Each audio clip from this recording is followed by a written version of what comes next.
Coming up on Mountain News this morning, a group from Kentucky begins accepting donations to give families in Turkey and Syria some kind of assistance in the wake of destruction. And another disaster relief group travels to our region to make sure flood survivors get the support they need. Dedicated to Eastern and Southern Kentucky, this is WYMT Mountain News This Morning. Good morning to you. Almost 5 o'clock on your Friday morning, the end of the work week. I'm Dakota Makris. Thank you so much for waking up with us. Let's head over to Brandon for a look at our forecast. Brandon, what is it? Don't tell me. It's in the high 30s this morning, right? No. No? Not quite. Some places are in the 30s, but most places are still in the 40s right now. Wise in Jonesville. Yeah, so you got a couple of spots out there that have fallen that fast, but what a difference a day makes from this time yesterday. I can't wait to see the 24-hour numbers because we were in the 50s and 60s this time yesterday morning. Let's take a look and see where we're at today. And you see a lot of blue out there on that map indicating, as we said, 30s and 40s. 34 Jonesville, a cold spot. And I'm going to scan the map here real quick so I don't make a mistake. 47 in Harlan is the warm spot this morning. So again, not too bad out there, but getting colder as the cold front continues to pass through our region. Here is some good news. The winds have died way down. Gust currently 14 Logan, 5 in Clintwood, and 8 in Irvin. Everybody else is quiet this morning. A normal day to a little extra on your coffee meter just because of the temperatures. But the best news I have for you is the skies will clear later on this afternoon. It may be this afternoon before we get there, and temperatures will only be in the low 50s for daytime highs. Dakota? All right, Brendan, thank you. U.S. rescue teams have joined crews along the Turkish and Syrian border following this week's massive earthquake. Today, workers are digging through the rubble for a 5th straight day, looking for any signs of life. Groups here in Kentucky are doing what they can to help as well. Hallie DeVore has the story. The Salvation Army in Lexington has played a big role in relief efforts after many natural disasters in Kentucky. And now they ask for the help of the community in supporting the people of Turkey and Syria after the tragic earthquake struck Monday morning, resulting in over 20,000 deaths. During the floods, we were there. Now that we can take things to, but right now, the best way to help is by sending us funds so we can continue the ministry there of helping those who are surviving this terrible, terrible thing. To see that on the TV just breaks your heart. Kentucky is no stranger to natural disasters, and Major Andy Miller says that he hopes the people of Kentucky will empathize with their international neighbors in sharing their burdens. We have seen tornadoes, we have seen floods, we have seen when people have been displaced.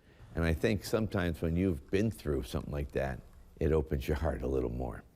While it might not be feasible for everybody to donate, Major Andy Miller says that truly anything you can give makes all the difference.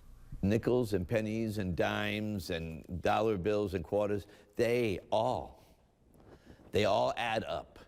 100% of the donations sent to the Salvation Army go directly to the disaster relief, the families, and the survivors. But I'm asking you to give what you can afford. And if you do that, God will bless it. I've seen it too often.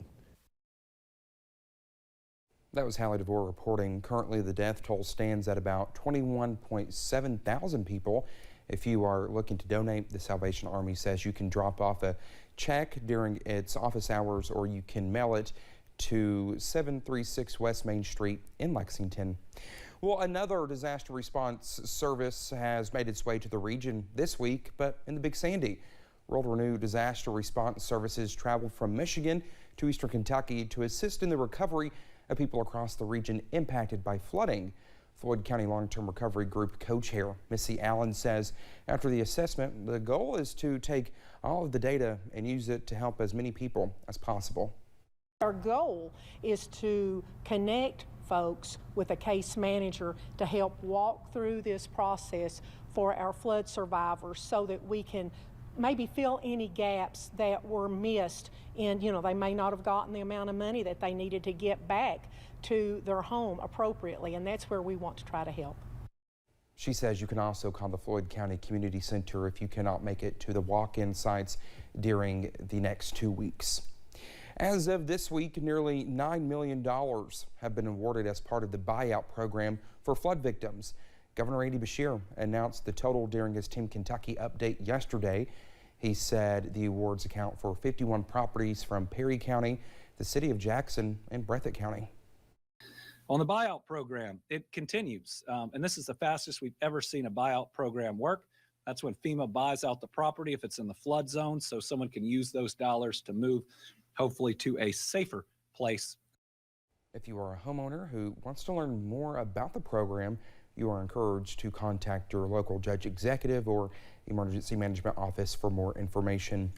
On Wednesday, the Kentucky Department of Education announced the approved exit of Breathitt County schools from state assistance.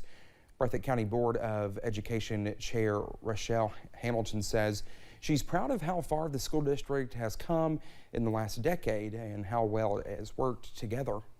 We've made a lot of progress. The board team has always worked really well together, and we've all had the same goal of student success and doing what is best for students. And I think that's really helped us get through this over the years. There are now no districts left on state assistance in the Commonwealth.